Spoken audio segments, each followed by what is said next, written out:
Assalamualaikum warahmatullahi taala wabarakatuh dan salam sejahtera. Baik ya, video untuk kali ini kita akan lihat pada equilibrium of uniform rigid body bagi chapter 8. Kita ada two condition untuk satu jasad tegar berada dalam keadaan seimbang.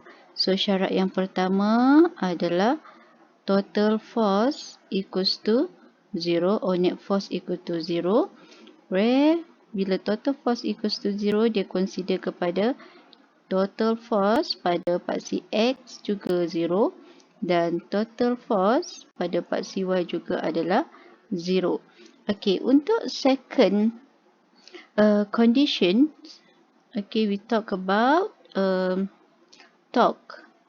Okay, torque or total torque or net torque equals to 0.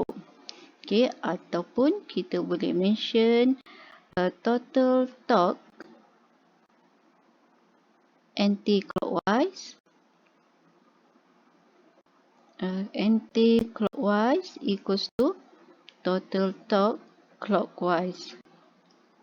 Alright, torque simbol dia adalah seperti tau. Okay, so F macam biasalah, simbol dia adalah F. Okay, ini adalah syarat untuk satu objek tegar ataupun jasad tegar berada dalam keadaan keseimbangan equilibrium. Contoh dia apa? Contoh dia seperti kita ada traffic light. Okay, okay, traffic light kita, let's say traffic light kita yang jenis bergantung ataupun kita ada papan tanda yang bergantung. Okay, dia tidak jatuh. Kenapa? Sebab jumlah daya dan juga jumlah torque adalah sama dengan kosong dalam keadaan seimbang. Alright, let's see apa itu torque. Okay, torque. So what is torque? Okay, torque ni adalah kesan daripada daya. Okay, yang boleh menyebabkan satu objek berputar. Okay, contohnya saya ada satu objek. Okay, di mana daya yang saya berikan kepada objek tersebut tidak melalui center of gravity ataupun center bagi objek, maka objek ini dia berkecenderungan untuk berputar. Okay, dia boleh berputar. Sekiranya daya saya beri pada tengah ataupun pada center, objek tadi dia akan bergerak secara garis lurus. Okay, so torque ini adalah hasil darab. Okay, sebelum tu simbol dia adalah seperti ini, tau. Dia adalah hasil darab daya dengan jarak yang berserenjang. Yang berserenjang dari paksi putaran. Unit bagi torque berdasarkan kepada formula kita FD. So unit bagi torque adalah Newton meter. Torque ini adalah vektor kuantiti. So vektor kuantiti ataupun dia adalah vektor kuantiti di mana dia adalah cross product.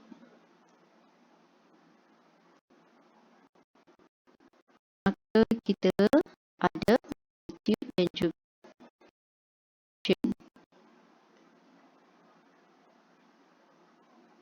magnitude sengaja kita boleh menggunakan formula kita tadi itu ya, iaitu torque itu FD. F dan D ini mestilah 90 darjah dari paksi putaran, and then direction ni kita boleh mention direction anti-clockwise. Kalau anti-clockwise, kita boleh statekan dia dengan tanda positif. Jika direction bagi torque kita clockwise, clockwise kita boleh signkan dia dengan tanda negatif.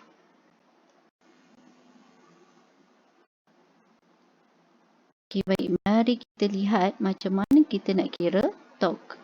Kita lihat pada kes yang pertama terlebih dahulu. Untuk kes yang pertama, saya ada satu pembaris di mana saya kenakan pembaris ini dengan satu daya pada hujung pembaris. Okey, baris ada 2 hujung ya. Satu, saya kenakan dengan daya 4 Newton. Okey, dan kemudian satu lagi saya ada ataupun saya letak satu pivot lah. Di sini adalah paksi putaran. Okey ya, kat ujung satu lagi adalah paksi putaran. Okey, kemudian saya kenakan daya dia, arah dia adalah upward ke atas. Baik, macam mana kita nak kira torque? Okey, torque according to pada equation kita tadi, torque equals to F D. So, F kita dah ada, kemudian kita nak lihat D. D ni apa? D ni adalah jarak daripada paksi putaran, okey, daripada paksi putaran ke daya yang dikenakan. Okey, ini adalah D. Dan syarat, jadi kalau kita lihat kes ni adalah 1 meter ataupun 100 cm. Dan dengan syarat, mestilah 90 darjah ataupun perpendicular dengan force yang dikenakan. So, kita lihat kes yang pertama, D dan F kita perpendicular. So, untuk cari torque, kita just gantikan sahaja nilai F kita dan juga nilai D, jarak kita. Okey, 4, 1. So, kita dapat 4 Newton meter. Okey, macam mana kita nak tentukan arah? Arah dia kita boleh tentukan, kita boleh state clockwise, anti-clockwise ataupun kita boleh note dengan negative sign ataupun positive sign. So, untuk case yang pertama ini, kita dapati force kita upward and then kita punya rotation axis kita di bahagian sebelah kiri. Okey, kita boleh nampak direction bagi putaran kita.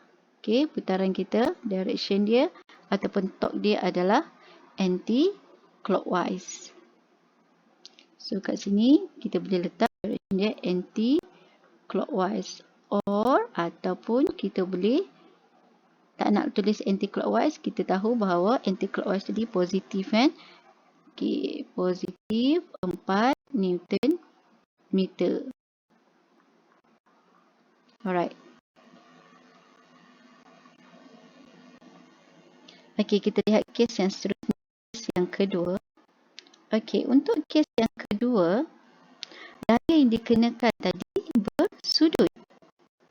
Okey, kita nak cari torque and again kita menggunakan formula yang sama. Torque equals to F D. So, D kita mesti perpendicular dengan force yang dikenakan. So, kita lihat di sini, okey, D kita, ini D kita, force D. Okey, ini adalah D. Okey, sebelum tu, force kita saya letak berapa tadi? Force kita saya letak 4 Newton tadi kan. 4 Newton, let's say theta saya 20 darjah. So, D di sini ialah 1 cm ataupun 1 meter. Baik, apa kita perhatikan? Okay, kita perhatikan di sini force dan juga D kita bersudut. Dia bukannya 90 darjah. Syarat dia 90 darjah tadi kan. So, kita boleh kita boleh panjangkan daripada paksi putaran sebab jarak kita nak jarak daripada paksi putaran dan juga daya adalah 90 darjah. Okey, nampak tak di sini 90 darjah. So, macam mana kita nak buat ni? Okey, kita boleh kita punya D. Nah, D kita ini dia akan jadi apa? So, D kita ni 90 darjah. D kita adalah D. Ini hypotenuse kita. Ini D kita akan jadi D sin theta. Pada opposite kan. Okay, so kat sini kita boleh gantikan dengan F D sin theta.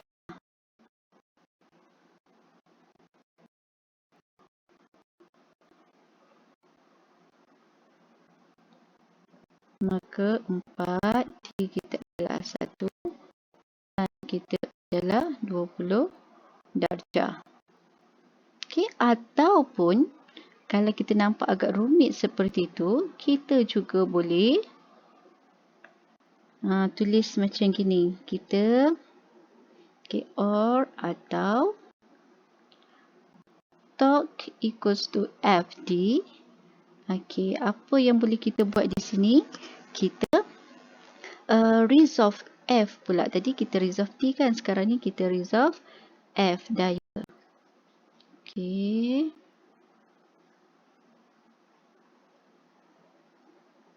So let's kita resolve daya di sini. Okey, daya kita, okey, sini kita akan dapat F sin theta. Okey, paksi X kita dapat F cos theta. Okey, D kita tadi mana? D kita adalah jarak daripada pivot paksi putaran ke daya. So, nampak tak di sini? Okey, jadi kat sini kita boleh pilih. Okey, kita kena pilih daya dan D 90 darjah. So, bila kita lihat pada gambar rajah yang dilukis sini, kita dapati F sin theta dan juga D adalah 90 darjah. Maka kita boleh ambil F sin theta darabkan dengan D. Okay, kenapa kita tak ambil F cos theta? Sebab F cos theta bukannya perpendicular. F cos theta dia parallel.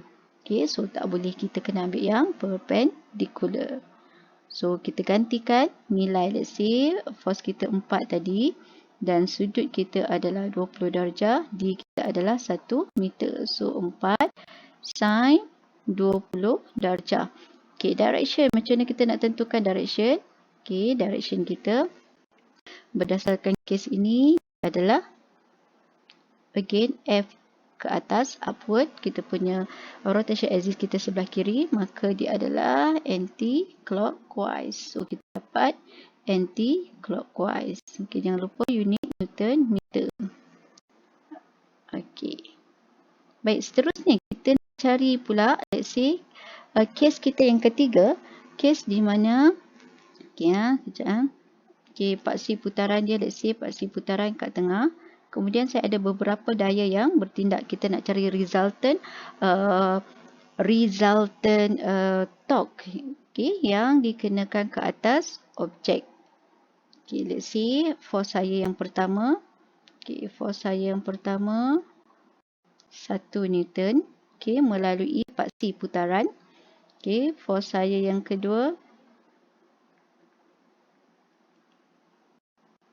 2 Newton dikenakan pada hujung, dan force saya yang ketiga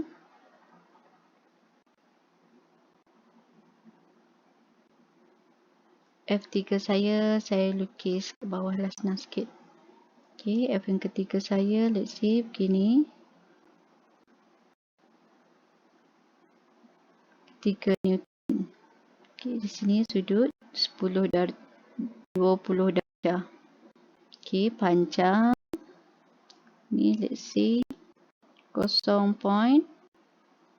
meter. Ini pun sama 0.5 meter daripada paksi putaran. Okay, saya nak cari resultant torque. Okay, jumlah torque yang dikenakan pada satu objek, dia bergantung kepada daya. So, kalau daya kita ada 10, maka kita ada 10 torque. Kalau daya kita ada 1 torque. Okay, dalam kes ini, yang ketiga ni, kita ada 3 daya. So, kita kena cari, sebelum tu kita kena lukis dulu dia punya FBD. Okay, untuk FBD, bagi kes moment ataupun torque, okay, kita lukis balik beam kita ataupun rod. Okay, ini paksi putaran. And then kita ada force ke atas. So, F2. And then force 1 pun upward. So, F1. And then saya ada F3 Newton. Dan paksi putaran saya, saya lukis ni. Okay, jarak 0.5 meter. Ini pun 0.5 meter. Okay. So, kita tentukan paksi putaran. Dah tentukan paksi putaran. So, di sini adalah 20 darjah. Let's kita try. Kita kira dulu torque yang pertama. So, torque yang pertama kita akan refer pada daya yang pertama. F1D. Okay, perhatikan F1D. Okay, F1D betul-betul berada pada paksi putaran. So, ada tak jarak di sini? Tak ada jarak. F ada. F1 tadi berapa? 1 Newton. Okay. F2, 2 Newton. So, F saya adalah 1. Okay, D di sini saya gantikan dengan kosong. Kenapa? Sebab daya saya melalui paksi putaran. So, D dia adalah kosong. So, torque yang pertama nilai dia adalah kosong. Okay, torque yang kedua. Torque yang kedua saya. Again, kita menggunakan formula yang sama. Okay. Torque yang kedua adalah F. Kita refer pada daya yang kedua. D mesti jarak dari paksi putaran ke daya. So, F2 saya. Okay, perhatikan F2 saya di sini ya. Okay, ini adalah D. D dan S saya 90 darjah. Maka saya boleh terus saja gantikan nilai 0.5. Okey, saya dapat di sini 0.5 darab 2. So, saya akan dapat 1 Newton meter. Alright, 1 Newton meter direction saya. Ke mana direction saya? Daya ke atas. Paksi putaran di sebelah kiri. Maka saya dapat rotation dia ataupun paksi putaran dia adalah anti-clockwise. So, anti-clockwise. So, saya dapat 1 anti-clockwise. Okey, kita kira pula torque bagi daya yang ketiga. Kita pun torque 3. Kita refer daya yang ketiga, FD. Okey, di sini kita dapati daya ketiga dan juga D. Okey, D saya di sini D. Okey, D dan F kita bersudut bukannya 90 darjah. So, bila ada daya yang bersudut, maka kita kena resolve kan daya. So, F3 saya di sini saya akan dapat F3 sin 20 darjah. Okey, untuk paksi X saya akan dapat F sin 20. F cos 20, sorry, minta maaf. Okey, saya kena pilih yang mana? Saya kena pilih F sin ke F cos? Saya kena pilih yang 90 darjah. So, yang 90 darjah dengan D adalah F 3 sin theta darabkan dengan D. So, D. So, F saya tadi gantikan 3 sin 20 darjah D. D berapa tadi? D 0.5. So, tekan kalkulator dapat berapa? And then, kita lihat direction. Okay, direction dia clockwise ke anti-clockwise di sini. Okay, paksi putaran saya sebelah kanan, daya saya ke bawah. Maka, kat sini, again, saya akan dapat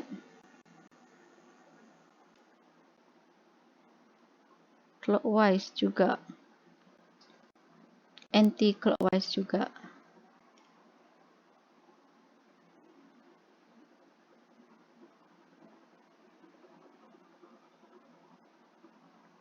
Okay, so saya punya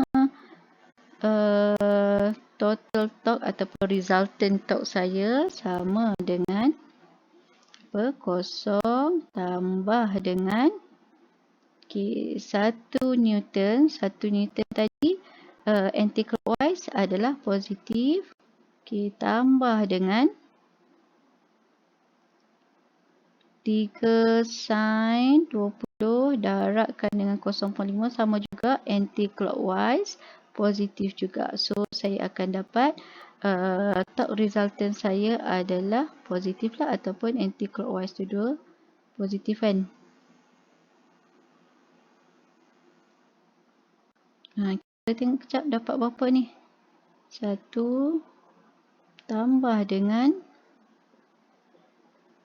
3 sin 20 darab 0.5.